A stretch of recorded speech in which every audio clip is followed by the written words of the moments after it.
C'est dans l'objectif de renforcer la gouvernance locale, la prévention et la résolution durable des conflits coutumiers, fonciers et agro-pastoraux dans la province du Tanganyika que l'organisation Congo Initiative, en partenariat avec l'Université chrétienne bilingue du Congo, vient de lancer ce vendredi 17 octobre 2025 à Kalemi le projet dénommé Programme structurant des transformations des conflits, prévention des conflits agro-pastoraux dans le Tanganyika, grâce à l'appui technique et financier du Programme des Nations Unies pour le développement, PNUD en sigle. Ce projet réunissant chefs coutumiers, agriculteurs, éleveurs et autorités étatiques s'est veut d'une part être une réponse concrète face aux instabilités liées aux affaires coutumières et foncières dans le Tanganyika, au-delà d'être un levier de promotion des cohabitations pacifiques d'autre part. Dans son mot de bienvenue, Victor Ezaman, répondant des Congo Initiative UCBC dans le Tanganyika, est revenu sur les caractères inclusifs du projet pour un Tanganyika pacifique.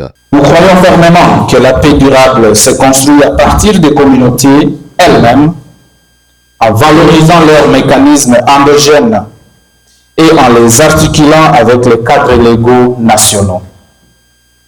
C'est pourquoi ce projet mettra un accent particulier sur la participation inclusive en donnant une place centrale aux autorités coutumières, aux leaders coutumières, aux femmes et aux jeunes.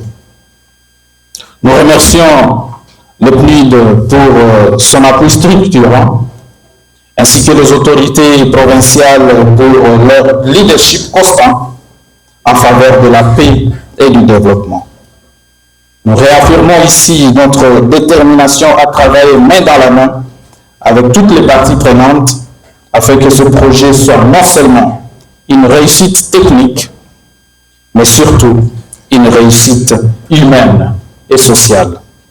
Ensemble, faisons du Tanganyika une province où la diversité est un synonyme de force, où les terres sont source de prospérité partagée et où la paix devient le socle du développement.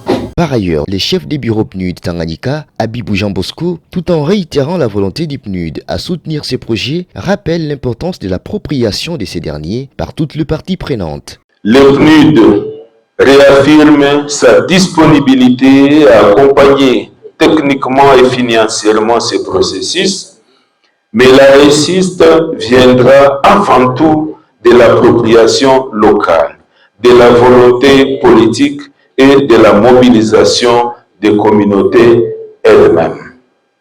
Je voudrais, au nom du PNUD, exprimer ma gratitude aux autorités provinciales pour leur leadership, à l'UCBC pour son engagement, ainsi qu'à l'ensemble des partenaires et acteurs présents aujourd'hui.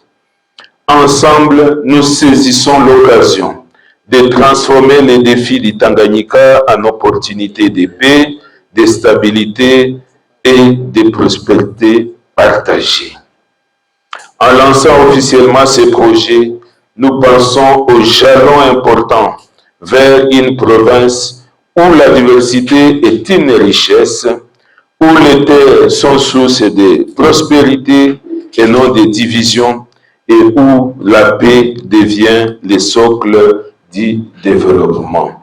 Représentant le ministre provincial en charge de l'intérieur, sécurité et affaires coutumières, le conseiller Tengeneza Serge a lancé les activités du projet en ces termes. Je m'engage à accompagner et soutenir pleinement cette initiative afin qu'elle produise des résultats tangibles et durables.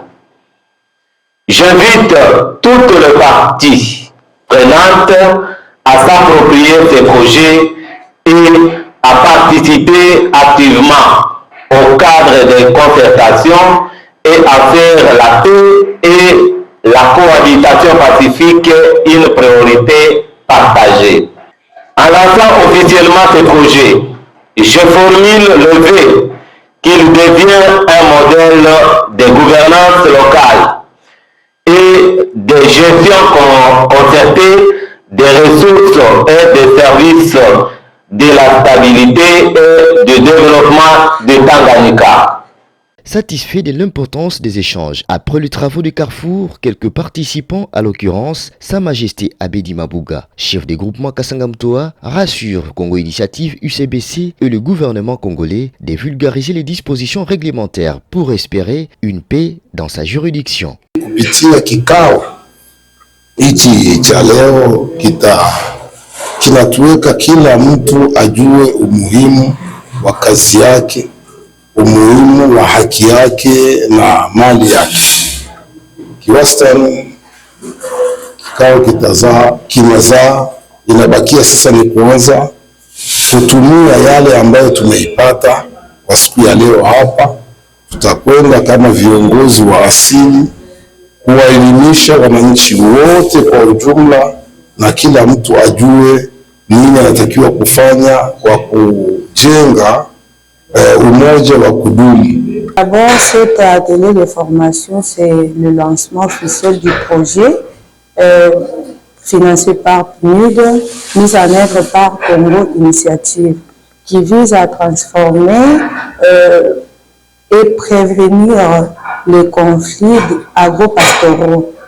Il importe de rappeler que ce projet, au-delà du renforcement des capacités des institutions étatiques et coutumières, vise l'opérationnalisation des commissions consultatives de règlement des conflits coutumiers, la revitalisation du mécanisme communautaire de prévention et résolution des conflits, la mise en place des cadres de dialogue agro-pastoraux inclusifs pour prévenir les affrontements entre agriculteurs et éleveurs, ainsi que la promotion d'aménagements territoriaux concertés et durables pour l'identification des zones de culture fourragères.